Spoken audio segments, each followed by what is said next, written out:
सृष्टि बचपन से ही दिखने में सुंदर नहीं थी, लेकिन अमीर बाप की बेटी सृष्टि पर उसकी माँ जान छिड़कती। मेरी बेटी कितनी प्यारी है, भगवान सबको सृष्टि जैसी बेटी दे। सृष्टि धीरे धीरे बड़ी होती है।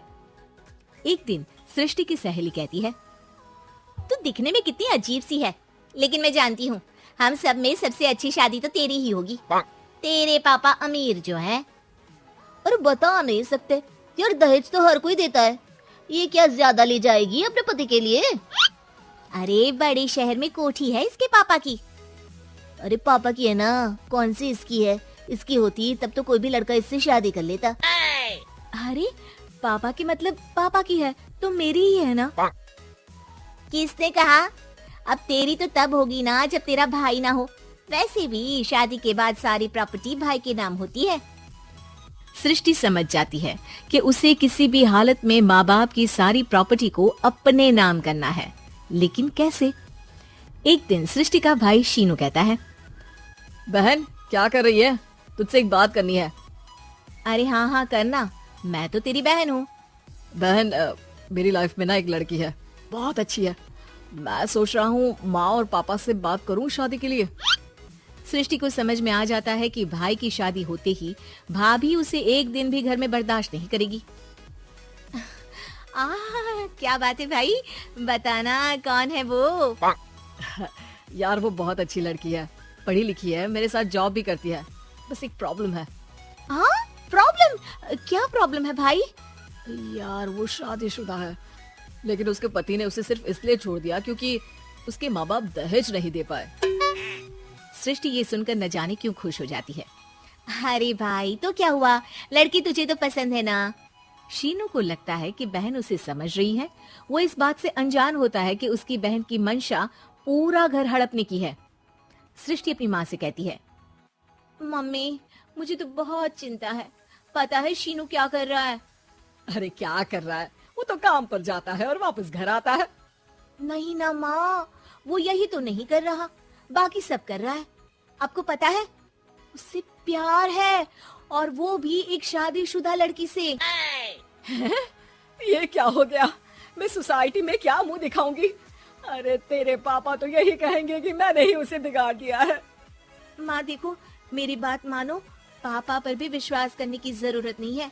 अब आप ही बताओ, पापा इतनी देर घर के बाहर रहते हैं क्यों? बोलो। अरे बेटा वो तो नौकरी करते हैं ना। तू बहुत भोली है माँ, पापा का ऑफिस तो 7 बजे खत्म हो जाता है, लेकिन देखो कितनी देर से आते हैं। अरे नहीं नहीं बेटा, ऐसी कोई बात नहीं है। सृष्टि माँ को एक औरत से बात करते पिता की फोटो दिखाती है। देखो माँ कैसे हैं पापा, मैं ना कहती थी कि पापा सही नहीं है।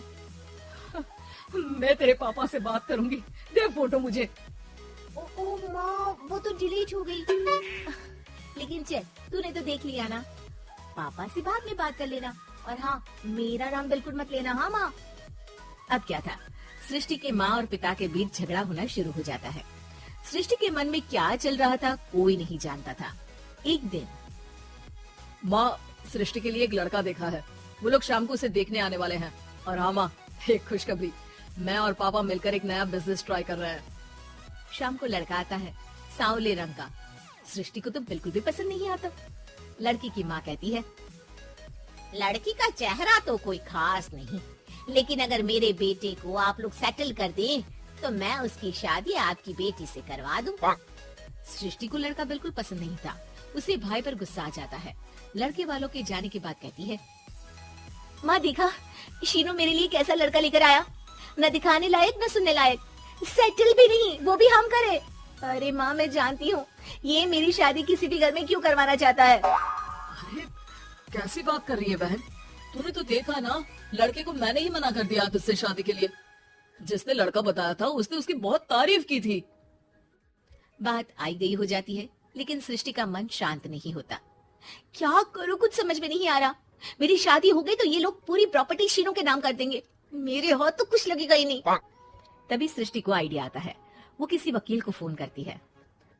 जी देखिए, अगर आपके मम्मी पापा का तलाक हो जाता है तो आपके पिता की आधी प्रॉपर्टी आपकी माँ के नाम हो जाएगी, फिर उसे वो किसी को भी दे सकती है। सृष्टि अब माँ को बेटे के खिलाफ करती है। माँ, शीनू पर नजर रखा करो। वो जिस लड़की के प्यार में है ना, वो शादीशुदा है। यहाँ आएगी, सारा पैसा, रुपया, जमीन, जायदाद सब हड़प लेगी। पापा का भी हाल तुमसे छुपा नहीं है। ऐसा ना हो कि मैं और आप एक दिन सड़क पर भीख मांगे। हे भगवान, मैं तो जीते जी मर जाऊंगी अगर ऐसा हो गया तो। ऐसा हो गया नहीं माँ, ऐसा ही होगा। अभी समय है, आगे का सोच लो। मैं तो कहती हूँ पापा से आधी प्रॉपर्टी लेकर अलग हो जाओ। पापा की आधी प्रॉपर्टी भी हम लोगों को अगर मिल जाती है ना, तो अगले 7 जन्म सफल समझो। बेचारी माँ बेटी के कहने पर पति से तलाक लेकर अलग हो जाती है। सृष्टि अब पैसों से गाड़ी और अपने दूसरे महंगे शौक पूरे करने लगी। उसके दोस्त भी उसके पैसे इस्तेमाल करते। सृष्टि, कल तुम कहाँ थी? मैं सारा दिन घर पर अकेली थी। तो मैं क्या करूँ? मैंने ठेका तो नहीं लिया है ना तुम्हें संभालने का।